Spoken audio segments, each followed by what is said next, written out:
kunena hivi, na ametuambia kwamba na mtakapoamini ninakuomba katika jina langu ya kwamba mtatenda hata zaidi ya haya ambayo umeyaona, haya ambayo nimeyatenda.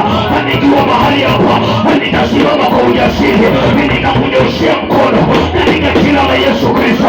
Nikijua kwamba jinsi alivyoponya, hata leo hii anaenda kuponya, hata leo hii anaenda kuangusha, hata leo hii anaenda kubomoa, hata leo hii anaenda kurejesha, maana ni yule yule jana, leo, hata milele, wala habadiliki.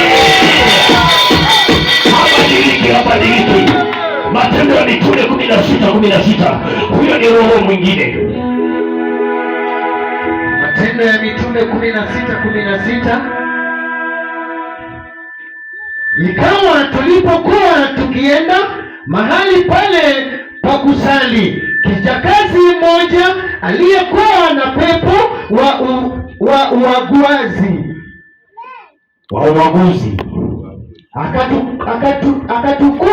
akatukuta, aliwapatia bwana zake faida nyingi kwa kuagua.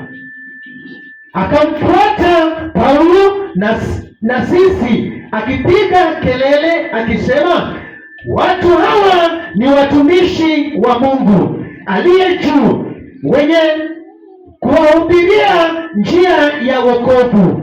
Akafanya hayo siku nyingi, lakini Paulo akasikitika, akageuka akamwambia yule pepo na kuamuru kwa jina la Yesu Kristo, mtoke huyu. Akamtoka saa ile ile. Bwana Yesu asifiwe.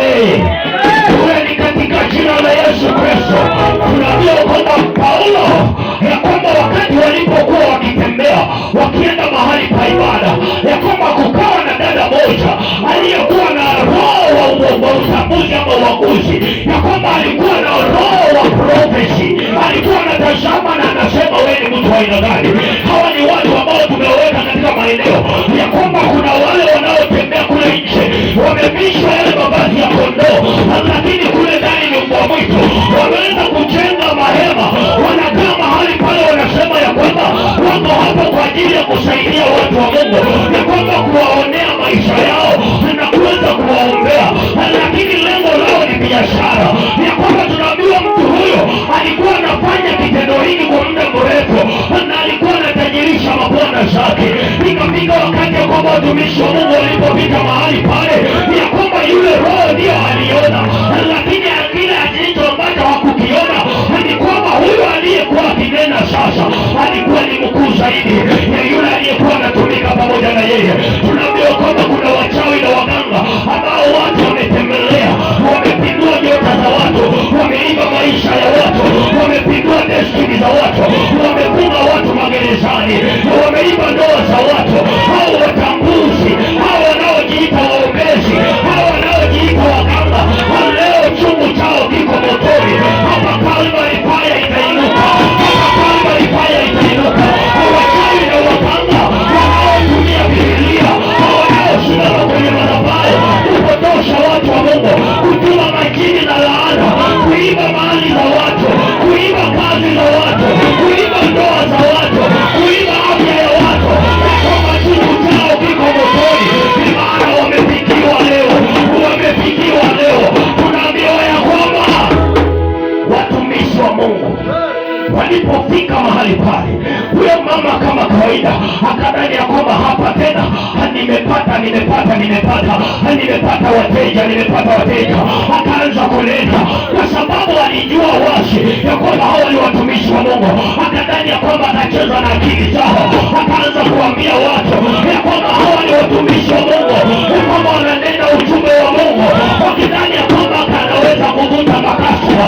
Hakujua kwamba wakati wake umefika, hakujua kwamba wakati wake umefika. Kila mchawi aliyeinuka, kila mganga aliyeinuka, ya kwamba akatembelewa, akapewa sadaka kwa ajili ya maisha yako, kwa ajili ya ndoa yako,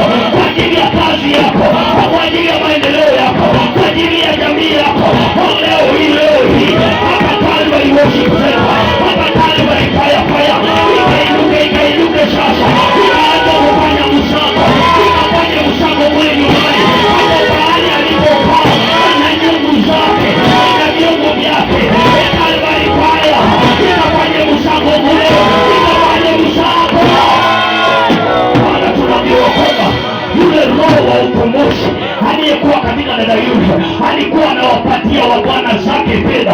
Hao waganga na wachawi wapendwa, usidhani ya kwamba ukienda mahali pale ya kwamba wana haja na maisha yako. Usidhani ya kwamba wana haja na ndoa yako. Usidhani ya kwamba wana haja ya kukusaidia. Kile wana haja nacho ni fedha. Wana haja na mali yako. Watakapokula mali yako na kumalisha, ya kwamba watakutumia roho wa kukumalisha ili kwamba usiinue kesi. Hivyo ndivyo wanavyofanya kazi. Lakini kabla hawajakuua, kwamba kabla hawajakuingia watoto, kabla hawajauza mali yako, kabla hujauza shamba lako, leo hii lazima tuwashughulikie kwenye madhabahu haya. Lazima tuwashughulikie, maana Yesu yuko hapa, yuko hapa. Huyo ni roho mwingine. Roho mwingine yuko katika Warumi 8 mstari wa 15. Warumi 8 mstari wa 15. Warumi 8 mstari wa 15. Kwa kuwa hamkupokea tena roho wa utumwa iletayo hofu, bali mlipokea roho ya kufanywa wana, ambayo kwa hiyo twalia Aba, yani Baba. Bwana Yesu asifiwe. Huyu ni roho mwingine ambaye roho anatufunulia ya kwamba kuna roho ambaye ameweka watu mwenye mateka, ya kwamba roho wa bondage, roho ambaye ameshika watu mateka, roho ambaye amefunga watu, roho ambaye ametupa watu magerezani, roho ambaye amefinyilia maisha ya watu, roho ambaye amekosesha watu amani. Huyo ni roho wa kufinyilia watu.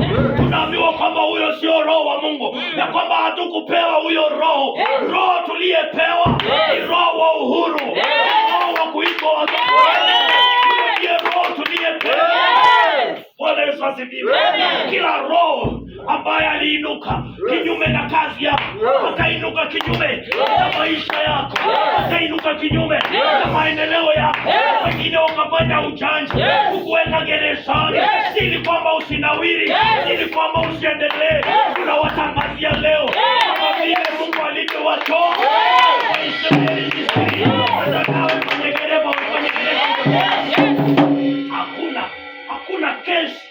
Hakuna kesi ambayo iliwekwa kwa watu wa Mungu kinyume cha mapenzi ya Mungu itakayosimama, itakayofaulu.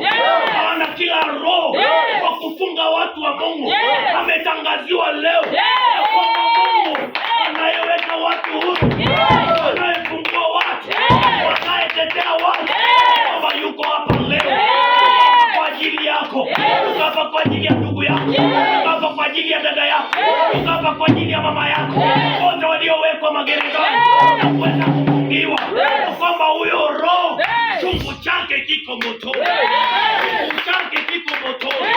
Leo hapa katika Calvary Yesu amesema yote yamekwisha.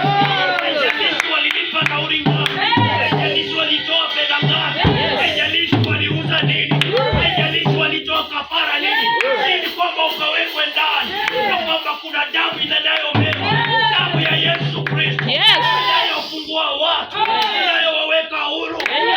Bwana Yesu asifiwe. Ndio roho wa mateka, roho wa mateka, roho wa mateka amefunga ndoa za watu, amefunga kazi za watu, amefunga destiny za watu. Unapojaribu kuinuka kwamba unasingiziwa, unapojaribu kuinuka kuna kitu kinainuka tu ili kwamba ukarudi nyuma. Huyo roho wa mateka